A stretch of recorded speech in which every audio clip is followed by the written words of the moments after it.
త్రైత సిద్ధాంత భగవద్గీత ఎపిసోడ్ 5 రచయిత ముందు మాట 5 ఒకరకముగా చెప్పాలంటే గీత కొన్ని గ్రామములలో ఎక్కువగా ప్రచారములోనికి వచ్చినది.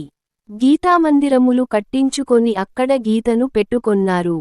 అటువంటి చోట కూడా గీతాశ్రవణమని వినేదానికి పోవుచున్నారు తప్ప అందులో సారాంశమేమని గ్రహించడానికి పోవడము లేదు. ఇటువంటి కాలములో కూడా గీత అంటే ఏమిటి, గీతా సారాంశమేమిటని యోచించు వారు కూడా అక్కడక్కడ గలరు. అటువంటి వారికి ఇంతవరకున్న గీత భావములలో ఎన్నో లోపములు కనిపించగా వాటి నిజస్వరూపమేమిటని అన్వేషిస్తున్నారు. అలా గీత నిజస్వరూపమేమిటో తెలుసుకోవాలను తపన కలిగిన వారున్నారని, వారి కోసమే ఈ గీత బయల్పడుచున్నదని, అటువంటి వారికి ఎన్నో తెలియని రహస్యములను తెలియజేస్తూ త్రైత సిద్ధాంత భగవద్గీత ముందుకు సాగిపోగలదని భావిస్తున్నాము. మానవ శరీరములో పేరుగాంచిన గుణములు కామ, క్రోధ, లోభ, మోహ, మద, మత్సరములనునవి ఉన్నవి. కామమనగ ఆశ, క్రోధమనగ కోపము, లోభమనగ పిసినారితనము, మోహమనగ నాది నావారను భావము, మదమనగ గర్వము, మత్సరమనగ అసూయ అని చెప్పుకోవచ్చును. అలాంటి గుణముల చేత సర్వమానవులు కదిలింపబడి పనులు చేయుచుందురు. భూమి మీద ఏ జీవరాశి అయినప్పటికీ గుణముల వలననే కదలి కార్యములు చేయుచున్నవి. ఈ పద్ధతి ప్రకారము అర్జునుడు యుద్ధము చేయననుకొనుటకు కారణమైన గుణము మోహగుణము. మొదట ఆశ, కోపము యుద్ధమునకు ప్రేరేపింపగ తర్వాత మోహగుణము వలన వీరు నావారు వీరినెట్లు చంపగలననుకొన్నాడు. ఈ విధముగా గుణముల మధ్య అశాంతి ప్రతి జీవునికి ఏర్పడుచున్నది. అర్జునునకేర్పడిన మోహగుణమును బుద్ధి యోచించి వీరిని చంపుట వలన పాపమొచ్చునని సంకల్పము పుట్టించగా అదే అదునని శ్రీకృష్ణుడు గీతను చెప్పాడు.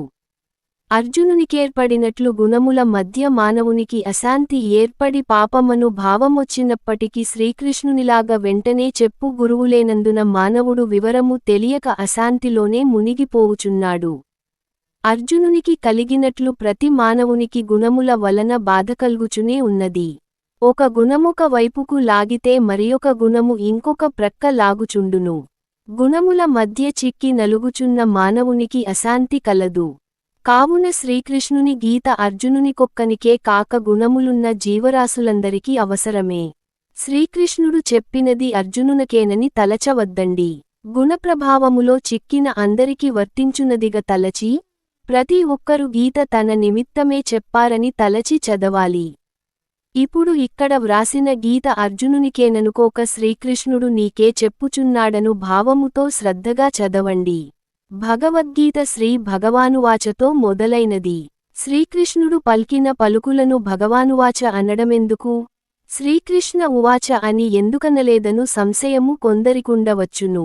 దానికి మా సమాధానము ఏమనగా, శ్రీకృష్ణుడు అందరిలాంటి మానవుడు కాదు. అతను అందరిలాగా జన్మించలేదు. ఈ ప్రపంచమంతయు ఏ శక్తి ఆధారముతో నిలిచి ఉన్నదో, ఆకాశములో సూర్యచంద్ర నక్షత్ర గోళములు ఏ శక్తి ఆధారముతో తమ గమ్యములు తప్పక తేలియాడుచున్నవో, అణువణువున ఏ శక్తి దైవముగా నిలిచి అధిపతిగనున్నదో, భూమి మీద గల అన్నిమతములకు ఏ శక్తి దేవునిగా ఉన్నదో ఆ శక్తియే ఒక మానవునిగా వచ్చిన జన్మ శ్రీకృష్ణునిది. శ్రీకృష్ణుడు భగము నుండి పుట్టినవాడు కనుక భగవంతుడను పేరు వచ్చినది. భగమనగ స్త్రీ యొక్క యోని భాగమని అర్థము. అలాంటప్పుడు మనము కూడా తల్లి భగము నుండియే పుట్టాము కదా. మనమంతా భగవంతులమేనా అను ప్రశ్న రాగలదు. ఇక్కడున్న అందరికీ తెలియని సత్యమేమిటంటే మనమందరము భగము నుండి పుట్టలేదు. ఈ మాట చాలామందికి ఆశ్చర్యమును కలుగజేయును. ఇందులో సత్యము తెలిస్తే ఆశ్చర్యపడవలసినదేమీ లేదు.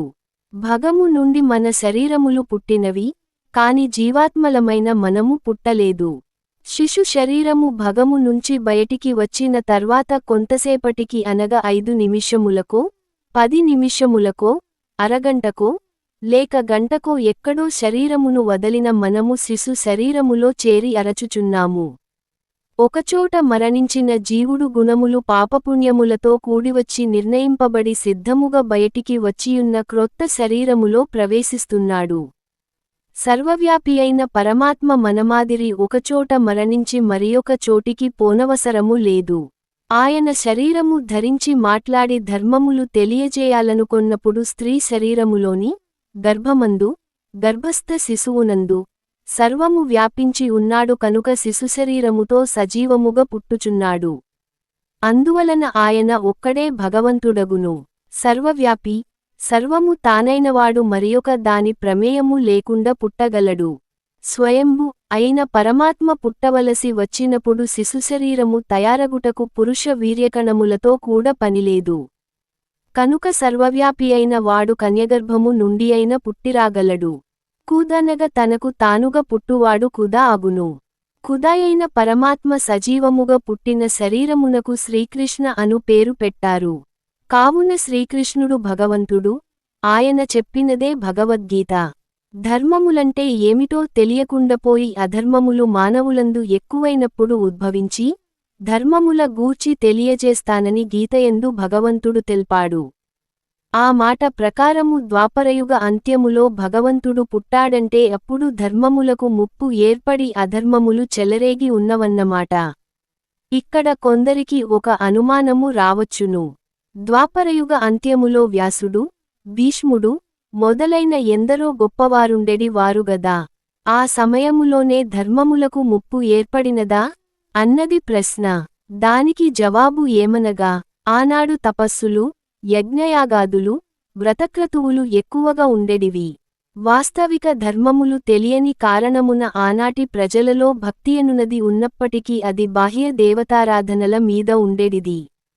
అంతర్ముఖ ఆధ్యాత్మికము మీద ఏ మాత్రము లేకుండెడిది. ఎందరో ఋషులున్నను వారంతయు దేవతల మీద దృష్టినుంచి తామేదో పొందవలెనను తపన తప్ప యోగమేమిటో తెలియకుండిరి. ఎంతటి గొప్ప ఋషులైనా పుణ్యమొచ్చు సత్కార్యములు తప్ప పుణ్యమంటని కార్యవిధానము తెలియకుండిరి. నీతి తప్ప జ్ఞానము తెలియని ఆ కాలములో న్యాయము తప్ప ధర్మము తెలియని అటువంటి సమయములో భగవంతుడు ఉద్భవించాడు. ఆ భగవంతుడు చెప్పినదే భగవద్గీత. గీత భగవంతుని ద్వారా బోధింపడినది. భగవంతుడు గీతను శాశ్వతముగా ఉండునట్లు గీచిపోయినప్పటికీ ఆ హద్దులోని ఆధ్యాత్మిక రూపమును అజ్ఞానమను గ్రుడ్డితనముతో మానవుడు సరిగా చూడలేకపోయాడు. ఇవి ధర్మములని గుర్తించలేకపోయాడు. ఇది ఆధ్యాత్మికమని బోధించుటకు మానవులైన కొందరు గురువులుగా బయలుదేరినప్పటికీ వారియందు మాయ తిష్టవేసి ఆధ్యాత్మికమునే బోధించునట్లు భ్రమింపజేసి వారిచేత అధర్మములనే బోధింపచేసింది. పరమాత్మ చేత సృష్టింపబడిన మాయ పరమాత్మకు వ్యతిరిక్తముగా బోధించునట్లు మరియు వర్తించునట్లు చేయుట దాని కర్తవ్యము. కావున మానవుల శరీరములో గుణములందు ఇమిడియుండి ఎవరు గుర్తించలేనట్లున్న మాయ మానవులను సులభముగా తనవైపు నడిపించుకొనుచున్నది. ఎందరో గురువులను సహితము భ్రమింపజేసి పరమాత్మ యొక్క విధానమును గాని పరమాత్మ ధర్మములను గాని గుర్తించకుండునట్లు చేసి వారు చేయుచున్నది మరియు వారు చెప్పుచున్నది పరమాత్మ జ్ఞానమేనన్నట్లు తలపింపజేయుచున్నది.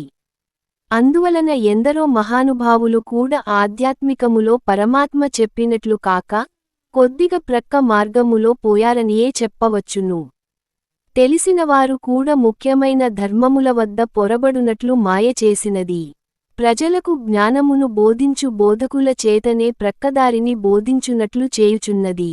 ఉదాహరణకు ఒక విషయమును చూస్తాము. ఒక సినిమా శతదినోత్సవ సభలో ఒక స్వామి ఉపన్యసిస్తూ డైరెక్టరు గొప్ప పని చేశాడని చెప్పుచూ ఈ సినిమా దర్శకుడు ఒక గొప్ప యోగి అయి ఎంతో తపస్సు చేసి చిత్రమును తయారు చేశాడు. ఈ సినిమా పట్ల ఆయన చేసిన తపస్సుకు మెచ్చుకోవలసిందే అన్నారు.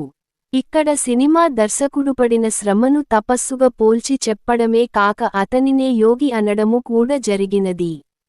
దీనిని బట్టి చూస్తే ఆయన ఉపన్యాసములో యోగి, తపస్వి ఇద్దరు ఒక్కరేనని తెలియుచున్నది. ఇది ఒక సంఘటన కాగా మరియొక విషయమును చూస్తాము. ఒక స్వామిని ఒక పట్టణమునకు అక్కడి ప్రజలు ఆహ్వానించారు. ముందుగానే ఆ విషయమును ప్రజలకు తెలియజేయుటకు అందరిని స్వామిగారి దర్శనార్థమురమ్మని చెప్పుటకు ఒక ఆహ్వాన పత్రికను అచ్చువేయించి పంచిపెట్టారు. ఆ ఆహ్వానపత్రికను అచ్చువేసిన వారు ఆధ్యాత్మిక విద్యను బాగా తెలిసినవారే. వారు అచ్చువేయించిన పత్రికలో సమాచారము ఈ విధముగా గలదు. 12 సంవత్సరములు రుద్రభూమినందు తపమాచరించి యోగిగా మారిన శ్రీ శ్రీ శ్రీ బాలభారతి యోగి గారు మన పట్టణమునకు విచ్చేయుచున్నారు. భక్తులందరూ విచ్చేసి దర్శనము చేసుకోవలసిందని కోరుచున్నాము అని వ్రాసారు. ఇక్కడ కూడా 12 సంవత్సరములు శ్మశానములో తపస్సు చేసిన తపస్విని యోగి అన్నారు. తపము చేసి యోగిగా మారిన అన్నారు. ఈ విషయమును వ్రాసిన వారు గొప్ప తత్వవేత్తలే అయినప్పటికీ తపస్సుకు యోగమునకు భేదము తెలియలేకపోయారు. తపము చేసిన వానిని యోగిగా, యోగము చేసిన వానిని తపస్విగా చెప్పుకొనుట వలన భగవద్గీతలో దేవుడు చెప్పిన ధర్మములకే ముప్పు ఏర్పడగలదు. ధర్మములకు గ్లాని ఏర్పడినదని ధర్మములను కాపాడుట కొరకు దేవుడే దిగివచ్చి, తపస్విభ్యోధికో యోగి అని చెప్పినప్పటికీ, యోగమునకున్న గొప్పతనమును తెలియక తపస్వికులను, యోగులను ఒకటే అనుకోవడము పొరపాటు కాదా? దేవుడు చెప్పిన ధర్మమునకు వ్యతిరేకముగా చెప్పినవారము కాదా? దేవుని ధర్మమునకు ముప్పు కల్గించినవారమై, దేవుని మాటకు విలువ లేకుండా చేసిన వారమగుదుము కదా? ఎంతో చిన్న జ్ఞానమును కూడా గ్రహించలేక, ఎంతో పెద్ద స్వాములు కూడా పొరబడడము విచిత్రముగా నున్నది కదా? ఇప్పటికి కూడా 190 మందికి తపస్సు వేరు, యోగము వేరని తెలియక పోవడము విచిత్రముగానే ఉన్నది. చాలా పురాణములలో తపస్సును యోగమును రెండిటినీ ఒకటిగానే చెప్పుకొన్నారు. ఒక మహర్షి అడవిలో కూర్చొని తపస్సు చేయుచుండగా అతని యోగదీక్షకు మెచ్చి ఇంద్రుడు ప్రత్యక్షమయ్యాడని ఒక పుస్తకములో వ్రాసియున్నది. అలాగే ఒక రాజు యోగము చేయుచుండగా అతని తపస్సుకు మెచ్చి బ్రహ్మదేవుడే ప్రత్యక్షమయ్యాడని మరొక పుస్తకములో వ్రాసారు. ఈ వ్రాతలుగాని, కొందరి బోధలుగాని భగవద్గీతలోని ఆత్మసంయమ యోగము 46 శ్లోకములో, తపస్వి భ్యోధికో యోగి అను మాటకు వ్యతిరిక్త ధోరణిలో గలవు. మాయ జ్ఞానులను కూడా దేవుని మాటకు వ్యతిరేకులుగా చేయగలదు. అందువలన శాస్త్రమును ఆధారము చేసుకొని జ్ఞానమార్గములోనే నడువవలెను. అట్లు కాకపోతే దారి తప్పు ప్రమాదం గలదు. నేటి కాలములో ఎందరో గురువులుగా పేరుగాంచినవారున్నారు. వారిలో స్వచ్ఛమైన జ్ఞాన వివరములు కాక పురాణ ఇతిహాసములైన భారత భాగవత రామాయణ కథలను చెప్పుకోను గురువులను వదిలివేసి, ఆత్మ వివరమును తెలుపునట్టి జగద్గురువులను సహితము చూచిన ఎడల వారియందు కూడా కొంత మాయ పనిచేసినదనియే చెప్పవచ్చును. ఉదాహరణకు అద్వైత సిద్ధాంతమును ప్రచారము చేసినవారున్నారు. మరియు ద్వైత సిద్ధాంతమును ప్రచారము చేసిన వారు కూడా ఉన్నారు. పీఠాధిపతులై గొప్ప గురువులమని పేరుగాంచిన వారే ఒకరి సిద్ధాంతమును మరొకరు ఒప్పుకోక ద్వైతము సరియైనది కాదని అద్వైతులు, అద్వైతము సరియైనది కాదని ద్వైతుల యొక్క వాదన. ఆలోచించి చూచినట్లయితే ఒకరిది సరియైన సిద్ధాంతమైతే మరియొకరిది తప్పు సిద్ధాంతమగును కదా. అందువలన సిద్ధాంతములనే బయల్పరచిన గురువుల వద్ద కూడా మాయ పనిచేసినదనియే చెప్పవచ్చును. సిద్ధాంతమనునది ఎప్పటికి మారునది కాకుండాలి, మరియు అసత్యమైనది కాకుండాలి. ఇంకనూ వివరము చెప్పుకుంటే సిద్ధి అనగా ప్రాప్తించునది, సిద్ధించునది, అనుభవానికి వచ్చునదని అర్థము. అనుభవానికి వచ్చు విషయము తెల్పువాడు సిద్ధాంతియగును. శాసనములతో కూడుకొన్నది శాస్త్రము. శాసనము సిద్ధాంతము రెండూ ఒకటే.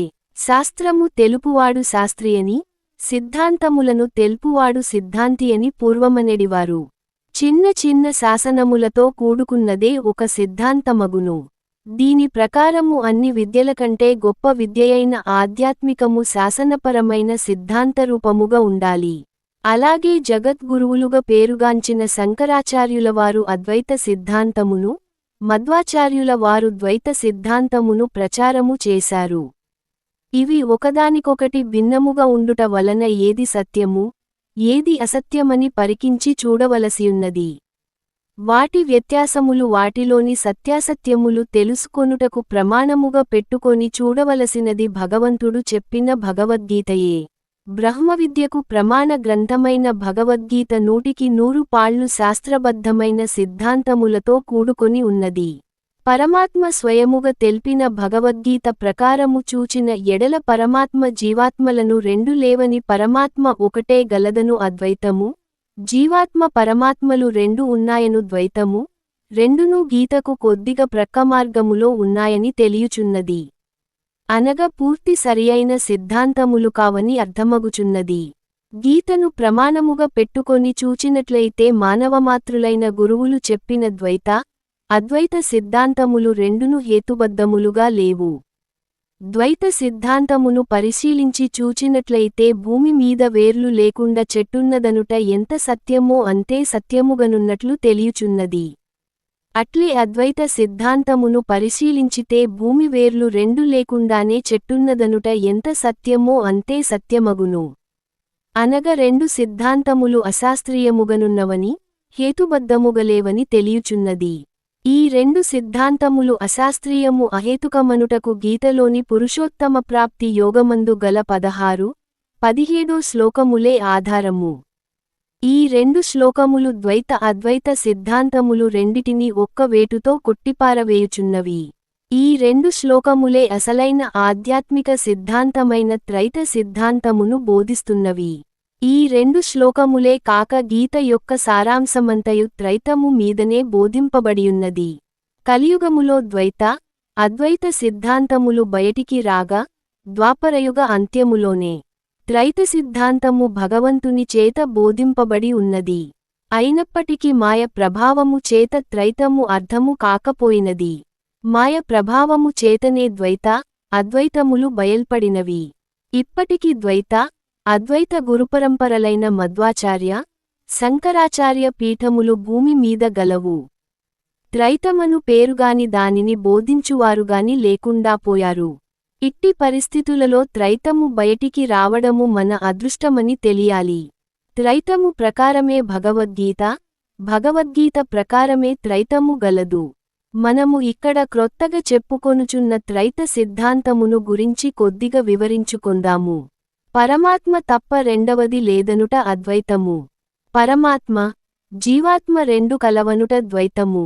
పరమాత్మ, జీవాత్మకు మధ్యలో ఆత్మగలదని మూడింటిని గూర్చి తెల్పునది త్రైతము. ఏ విధముగా భూమికి చెట్టుకు మధ్యలో కనిపించకుండా వేర్లున్నవో, అట్లే పరమాత్మకు జీవాత్మకు మధ్యలో ఆత్మగలదు. భూమికి చెట్టుకు మధ్యలో వేర్లు ఎంత ప్రాముఖ్యత వహించియున్నవో, అట్లే పరమాత్మకు జీవాత్మకు మధ్యలో ఆత్మ ప్రాముఖ్యత వహించియున్నది. పరమాత్మ సర్వవ్యాపి, అనంతముకాగా ఆత్మ శరీరమంత వ్యాపించి శరీరములో ఒక స్థానములో గల జీవాత్మ యొక్క జీవనాన్ని సాగిస్తున్నది. వేర్లు లేకపోతే చెట్టు ఎలా లేదో అలాగే ఆత్మ లేకపోతే జీవాత్మయే ఉండదు. భూమి మీద చెట్టు ఎక్కడున్న దానికి తప్పని సరిగా వేర్లు అనుసంధానమై ఉండి చెట్టు జీవనాన్ని సాగించుటకు ఆధారమై ఎట్లున్నవో, అట్లే పరమాత్మ వ్యాపించిన జగతిలో జీవాత్మ ఎక్కడున్నా ఆత్మ అనుసంధానమై ఉండి జీవాత్మ జీవనాన్ని సాగించుటకు ఆధారమై ఉన్నది. జగతిలో పరమాత్మ, ఆత్మ, జీవాత్మలేని ఆధ్యాత్మికమే లేదు.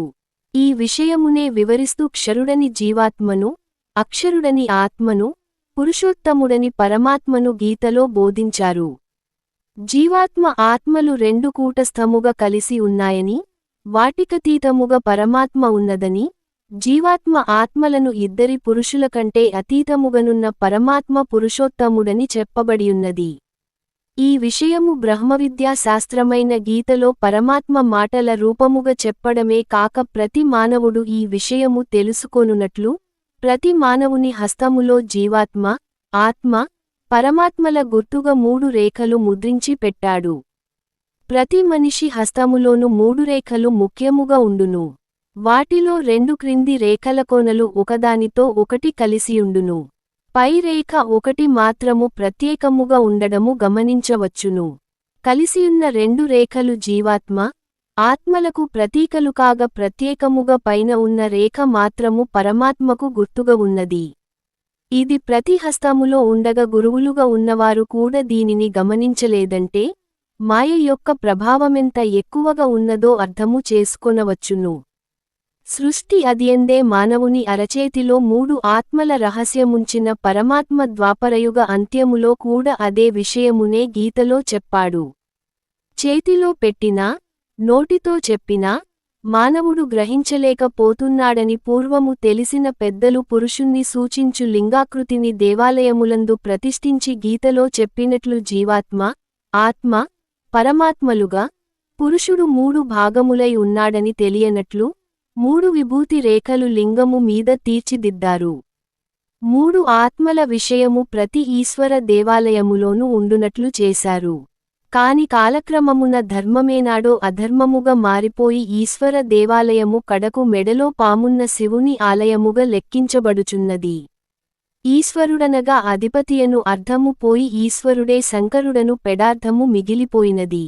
ఆదియందు స్వచ్ఛముగనున్న లింగమొకటే ఉన్న ఈశ్వరాలయములో తర్వాత లింగము ప్రక్కన పార్వతీ, ఎదురుగ నందిని ప్రతిష్ఠించారు.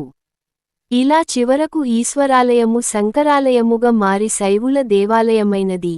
ఇలా 3 విభూతి రేఖల అర్థమైన ఆత్మల గుర్తింపు మారిపోయినప్పటికీ అసలు సత్యము స్థిరముగనుండునట్లు మన పెద్దలు ఒక నియమమును ఉంచారు. అదేమనగా ప్రతిరోజు ఉదయము నిద్రలేస్తూనే ఎవరి ముఖము కూడా చూడకుండా మొట్టమొదట తన అరచేతిని చూడాలని చెప్పారు. లేస్తూనే అరచేతిని చూచుట వలన 3 రేఖలు కనిపిస్తాయని, ఎప్పటికైనా వాటిని గురించి ఆలోచించరా అని వారి భావమై ఉండవచ్చును. ఈ ఆచారము ఈ కాలములో ఎక్కడైనా మిగిలి ఉన్నప్పటికీ అర్థము తెలుసుకోలేకపోవుచున్నారు. అరచేతిలోనే 3 ఆత్మలున్నాయని, అరచేతిలోనే అంతా ఉన్నదని, అరచేతిలోనే వైకుంఠముందని, అరచేతిలోనే త్రైత సిద్ధాంతమున్నదను అర్థముతో, ఏ మతములోని వాడైనా అభిమతములోనే ఉన్నాడని పరమాత్మ మానవుల చేతిలో 3 రేఖలు అమర్చాడు. చేతిలోని 3 రేఖలే శరీరములోని 3 ఆత్మలని, శరీరములోని 3 ఆత్మలనే త్రైతము అంటున్నామని, త్రైతమును తెల్పునదే త్రైత సిద్ధాంత భగవద్గీత అని తెలుపుచున్నాము. త్రైత సిద్ధాంతము ముఖ్యముగా 3 ఆత్మల వివరమును గురించి చెప్పుచు పోయినది. త్రైతమనిన, 3 ఆత్మలనిన చదువు వారికి క్రొత్తగా ఉండును. కావున ముందే గీతా పరిచయమును చూడవలసిన ఆవశ్యకత గలదు. ఎందుకనగా ఒక క్రొత్తవానిని మనము నేరుగా పలకరించలేము. వానితో స్నేహము చేయలేము. క్రొత్త వ్యక్తిని పరిచయము చేయడానికి మొదట ఒక మధ్యవర్తి ఉంటే వానితో సులభముగా పరిచయము ఏర్పడగలదు. మధ్యవర్తి యొక్క తెలివిని బట్టి, వాడు తెలిపే దానిని బట్టి, క్రొత్తవాని విషయమంతా మనకు ముందే అవగాహన కాగలదు. ఆ తర్వాత వానితో సులభముగా కలసిమెలసి పోవచ్చును.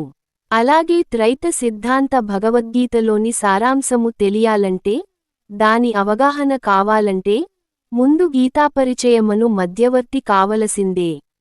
గీతాపరిచయమును చదివిన తర్వాత త్రైత సిద్ధాంత భగవద్గీత అను సరిక్రొత్త గీత అర్థము కాగలదు. ఈ గీతాపరిచయము మిమ్మలను త్రైతముతో పరిచయము చేయించి, త్రైతమంటే ఏమిటో తెలుపగలరు. గీతాపరిచయమును చదివిన తర్వాత మాచే రచింపబడిన త్రైత సిద్ధాంత భగవద్గీతను చదవగలరని కోరుచున్నాము. తదుపరి ఎపిసోడ్ 6 చూడండి. మా ఛానల్ని లైక్ చేయండి మరియు సబ్స్క్రైబ్ చేయండి. ఈ వీడియో మీకు నచ్చితే షేర్ చేయండి. Like and subscribe our channel. Share this video if you like it. https://www.youtube.com/@mybices33